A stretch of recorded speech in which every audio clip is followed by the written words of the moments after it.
Hi, I'm sorry. Oh. Sorry to be late. Not a problem. I'm C.J. Craig. Of course you are. I'm Dr. John Fallow. This is Dr. Cynthia Sales and Professor Donald Huke. Huke? Huke. Okay, and you are the Organization of Cartographers for Social Equality. Well, we're from the OCSE. We have many members. How many? 4,300 dues-paying members. What are the dues? $20 a year for the newsletter. Let's start. Wait, I want to see this. This is Josh Lyman. Indeed you are. Josh, this is Dr. Fallow, and Hi. his merry men. Yes. Should we begin? Yes. Plain and simple, we'd like President Bartlett to aggressively support legislation that would make it mandatory for every public school in America to teach geography using the Peters projection map instead of the traditional Mercator. Give me $200 and it's done. Really? No. Why are we changing maps? Because, CJ, the Mercator projection has fostered European imperialist attitudes for centuries and created an ethnic bias against the Third World. Really? The German cartographer, Mercator, originally designed this map in 1569 as a navigational tool for European sailors.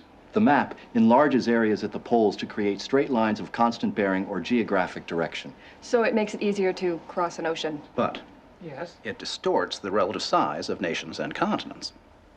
Are you saying the map is wrong? Oh dear, yes. Look at Greenland. Okay. Now look at Africa.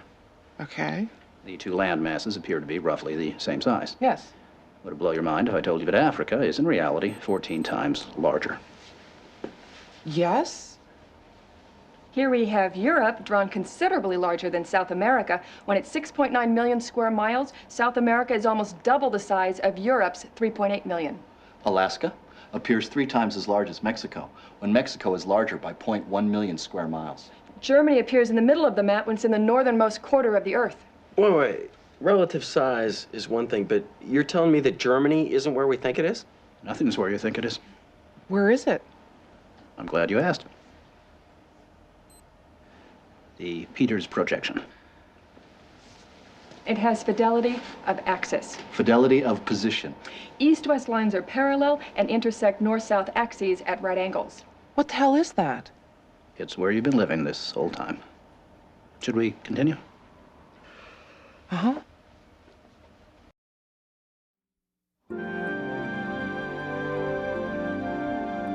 So, you're probably wondering what all of this has to do with social equality. No, I'm wondering where France really is. Guys, we want to thank you very much for coming in. Hang on, we're gonna finish this. Okay. What do maps have to do with social equality, you ask? She asked. Salvatore Natoli of the National Council for Social Studies argues, in our society, we unconsciously equate size with importance and even power.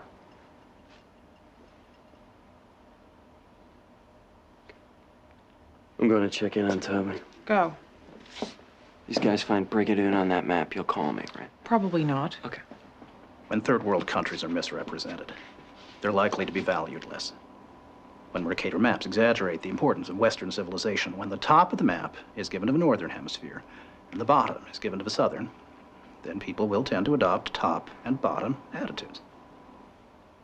But wait, where else could you put the Northern Hemisphere but on the top?